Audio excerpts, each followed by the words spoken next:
जय हिंद दोस्तों। One rank one pension 3 का कब होगा इंतजार खत्म, कब होगी टेबल की घोषणा और इसके साथ क्या उसमें होगा सुधार, क्या नोशनल मैक्सिमम पर बनेगी बात, क्या पीएमआर यानी 1 जुलाई 2014 से 7 नवंबर 2015 के बीच उनको इस बार कंसीडर किया जाएगा, क्या बात बनेगी विडोज पेंशन की, क्या बात बनेगी जो ऑनरी कमीशन रिटायरमेंट आए। हाँ जी दोस्तों, इन सब मुद्दों को लेकर मैंने मेजर जनरल सतवीर साहब से बात किया जो इंडियन एक्स सर्विसमैन मूवमेंट के अध्यक्ष हैं दोस्तों, चेयरमैन हैं। उनसे मेरी 18 मिनट बात हुई। मैंने ये जानना चाहा कि मैंने बहुत सारे मेरे सवाल थे, उन सवालों का जिक्र करूंगा कि मैंने कहा कि जवान आपसे इस बात सवाल पूछ रहे कि वन रैंक जो आरओपी आपने एस्टेब्लिश की, जो लागू हुई, उसमें अफसरों को ज़्यादा फायदा जवानों को कम, बहुत सारी डिस्क्रिमिनेशन, आप उसके लिए क्या कर रहे हैं। उन्होंने सीधा सीधा क्या क्या जवाब दिया, यानी आइए हम बोर्ड पर समझ सकते हो। उन्होंने 2-3 लेटर हमको भेजे, आप समझ सकते हो। 18 मिनट की बात पर हमने आपकी बात रखा। हम भी जानना चाहते हैं कि उनका क्या पक्ष है और आज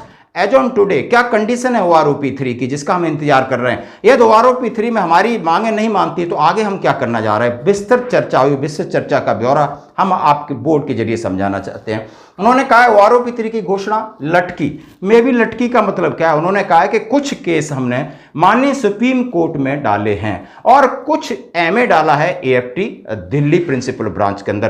तो लग रहा है उन्होंने कहा ओआरओपी 3 की घोषणा सरकार चाहेगी अगले महीने कर सकती है, लेकिन जो हमने केस माननीय सुप्रीम कोर्ट में डाले हैं, जो कि हमने एक लेवल पे बात किया है कि जैसे कि हमारे चीफ जस्टिस ऑफ इंडिया माननीय डीवाई चंद्रचूड़ साहब नवंबर में रिटायरमेंट हो रहे हैं, उससे कुछ ऐसे मानवीय पॉइंट्स हैं, जैसे उन्होंने विडो पेंशन की बात की, इसके मामले में हमने डाला है केस। वहां पर हम पूरा अप्रोच कर रहे हैं कि इनके रहते उसके ऊपर सुनवाई हो।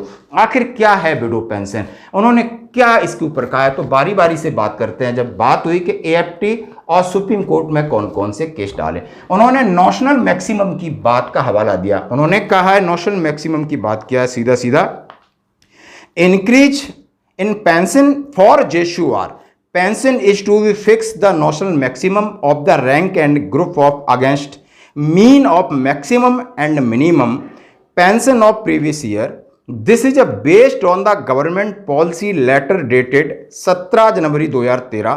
Hearing is progress in AFT Delhi on. उन्होंने कहा है कि यानी इसकी हेयरिंग 22 जुलाई 2024 को होनी थी। अभी इसकी हेयरिंग 2-3 दिन में होगी, मैं अपडेट दे दूंगा। उन्होंने सीधा सीधा क्या है कि जैसे ही हमारे को जिस तरह का बेस ईयर पीछे, जैसे अभी आपको 1 जुलाई 2024 में जो आपको आरओपी 3 आ रही है, उसका बेस ईयर 2023 होगा।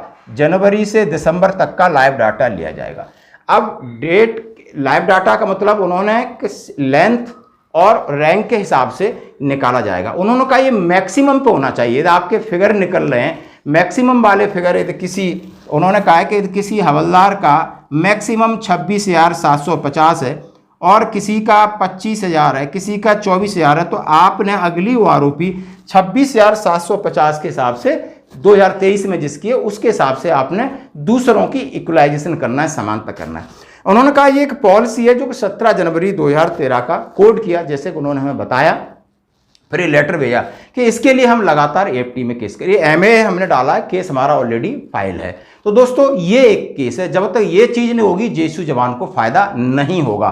फायदा इसलिए नहीं होगा, हमने साहब फायदा क्यों नहीं होगा, फायदा इसलिए नहीं होगा कि एक कोई, जैसे हम आपके साथ शेयर कर रहे हैं कि आप जेएसयू में 2 साल सर्विस के बाद रिटायर हो जाते हैं, कोई जेएसयू 20 साल में बन जाता है, वो 30 साल तक सर्विस करता है, कोई 25 साल में बनता है, कोई 26 में बनता है। तो तरह तरह का जब रिटायरमेंट होता है उनका, तो किसी मिनिमम उनकी कोई गारंटी नहीं है, उसमें 50% के हिसाब से लास्ट पे ड्रॉन का, तो वो अंतर रहेगा ही रहेगा। फिर उसको आप इक्वलाइजेशन किस तरीके से करो तो उसमें घाटा हो रहा है। तो इसलिए मैक्सिमम को रखो और सबको इक्वलाइजेशन करो, क्योंकि पेंशन आने के बाद रैंक, एक रैंक बन गया, वो सूबेदार है, चाहे वो सूबेदार जल्दी बनाया, लेट बनाया, सूबेदार में 10 साल लाया, 5 साल लाया, ये सब चीज़ें भुला करके आपको ये पैमाना बनाना पड़ेगा ताकि सबकी इक्वलाइजेशन हो। क्योंकि वो भी सूबेदार है, 28 साल सर्विस सेना की उसने भी की है, ये नहीं कि उसने रैंक में कितनी सर्विस की है, तो ये फैक्टर निकालना चाहिए। तो उन्होंने बहुत सटीक तरीके से इसका जवाब दिया।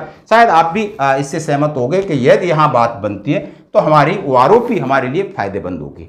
दूसरी बात उन्होंने प्रीमेचर का कहा, जैसा कि सीधा उन्होंने कहा है कि प्रीमेचर के लिए उन्होंने डाला है और उन्होंने कहा है कि 1/7/2014 से सरकार ने बोल दिया था कि हम जो प्रीमेचर रिटायरीज हैं एज पर पॉलिसी 7 नवंबर 2015 के बाद जो वॉलंटियर रिटायरमेंट आए, उन्होंने सीधा कहा है कि person who opt get discharge for volunteer.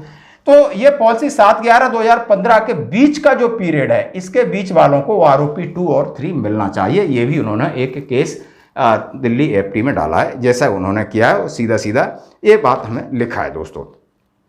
अगली और बात हुई, उन्होंने कहा ये हमने सुप्रीम कोर्ट में केस डाला है कि विडो पेंशन, बहुत अच्छा पहलू जिस बात सुन, उन्होंने कहा है कि जैसे ही कोई पेंशनर्स की डेथ हो जाती है, जैसे एक पेंशन आता है 50% उसको पेंशन मिलती रहती है, और उसकी डेथ हो जाती बीच में, तो डेथ के 7 साल या 67 ईयर तक 50% पेंशन, उसके बाद 30% पेंशन कर दी जाती। क्यों? जब उन्होंने सीधा सीधा कहा है कि ये मेरा मानवीय पहलू है, सामाजिक पहलू है, उसकी सामाजिक जिम्मेदारी बढ़ जाती है। क्योंकि जब हस्बैंड था वो भी कमा रहा था, घर की चीज़ें देख रहा था, 50% पेंशन भी मिल रही थी।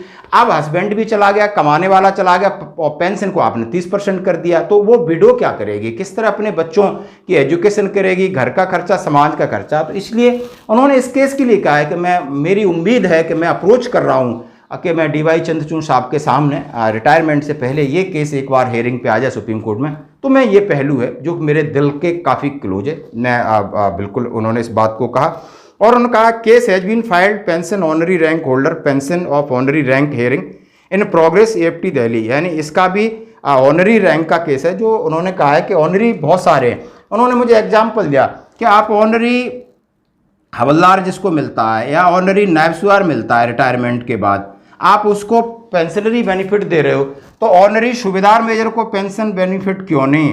आप बोलते हैं आप ऑनरी जो लेफ्टिनेंट है, कैप्टन बाद में रिटायरमेंट के बाद क्यों नहीं?